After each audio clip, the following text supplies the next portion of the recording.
Srisailam MLA Budda Rajasekhar Reddy మీద మీరు ఏం చర్యలు తీసుకున్నారు? ఎస్సీ ఎస్టీ అధికారుల మీద దాడులు చేసి కిరాతకంగా వ్యవహరిస్తే ఆ ఎమ్మెల్యేని ఏమన్నా జైల్లో పెట్టారా? ఆయన చేసినటువంటి నేరానికి ఏం సెక్షన్లు పెట్టారు మీరు?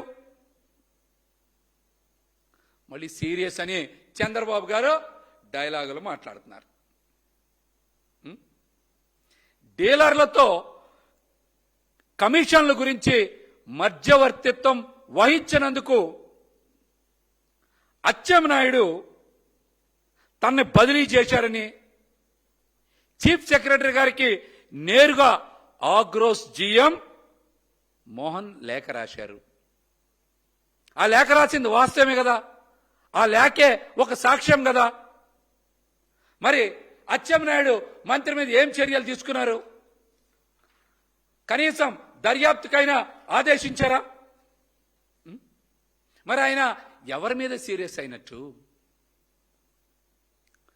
శ్రీకాంత్ రౌడీ షీటర్కి పెరోల్ ఇవ్వాలని నెల్లూరు ఎమ్మెల్యే కోటంరెడ్డి శ్రీధర్ రెడ్డి, గూడూరు ఎమ్మెల్యే పాశం సునీల్ కుమార్ తప్పుడు సిఫార్సు లేఖలు ఇచ్చారు.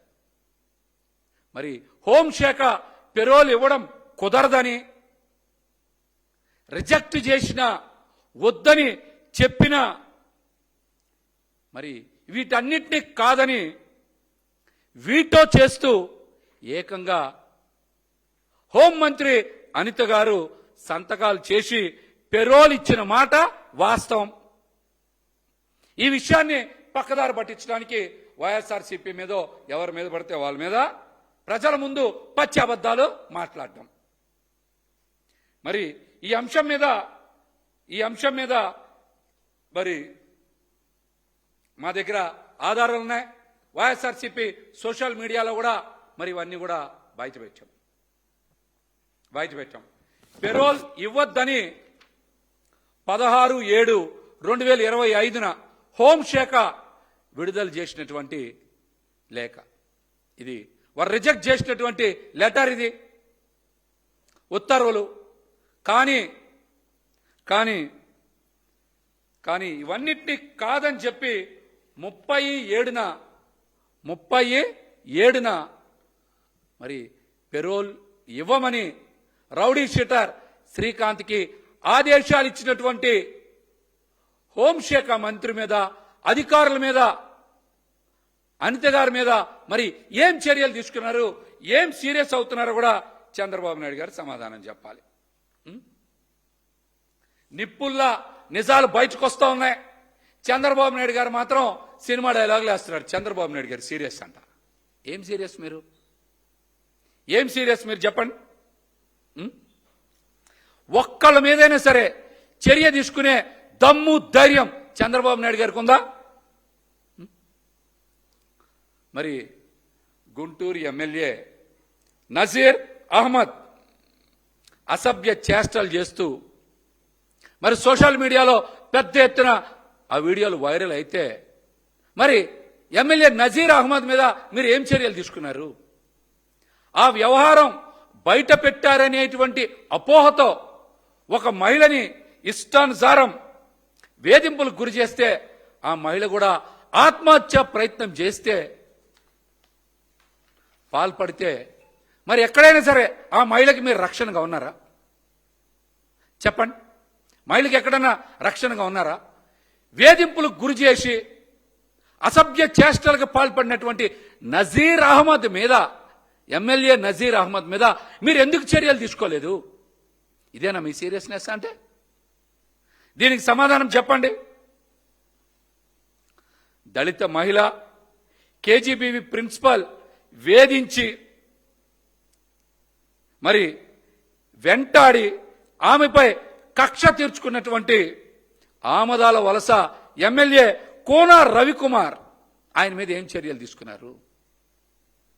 రక్షణగా ఉండి మరి ప్రిన్సిపల్ని కాపాడాల్సినటువంటి ప్రభుత్వం ఎందుకు అండగా నిలబడలేకపోయింది? డైలాగులు పేల్చే చంద్రబాబు గారు, మీ ఆగ్రహం, మండిపాటు, సీరియస్నెస్ ఎక్కడికి వెళ్ళాయి? ఆ ప్రిన్సిపల్ని ఎందుకు కాపాడలేకపోయారు? కోన రవికుమార్ మీద ఎందుకు మీరు చర్యలు తీసుకోలేకపోయారు? మీరు సమాధానం చెప్తారా? సమాధానం చెప్తారా?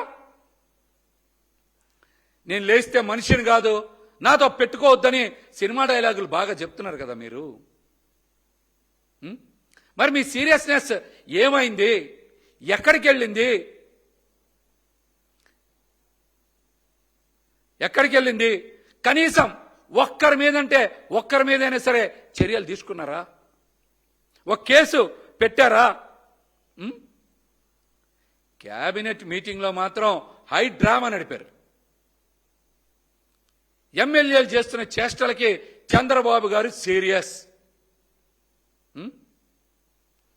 అని ఒక స్క్రోలింగ్స్ నడిపి చేతులు దులిపేసుకున్నారు. చేతులు దులిపేసుకున్నారు. మరి సభ్య సమాజం తలదించుకునేలా తెలుగుదేశం పార్టీ ఎమ్మెల్యే నారా లోకేష్ గారికి అత్యంత సన్నిహితుడైనటువంటి దగ్గుబాటి ప్రసాద్ జూనియర్ ఎన్టీఆర్ గారిని, వారి తల్లిని ఇష్టానుసారం దుర్భాషలు ఆడితే ఆయన మీద చర్యలు ఎందుకు తీసుకోవాలా? జూనియర్ ఎన్టీఆర్ గారిని బండబూతులు తిట్టిన తరువాత దగ్గుబాటి ప్రసాద్ చంద్రబాబు నాయుడు గారిని 2 సార్లు కలిశారు. మరి ఆయన మీద మీరు ఏం సీరియస్ అయ్యారు? ఏం కేసు పెట్టారు? చట్టపరంగా ఏం చర్యలు తీసుకున్నారు?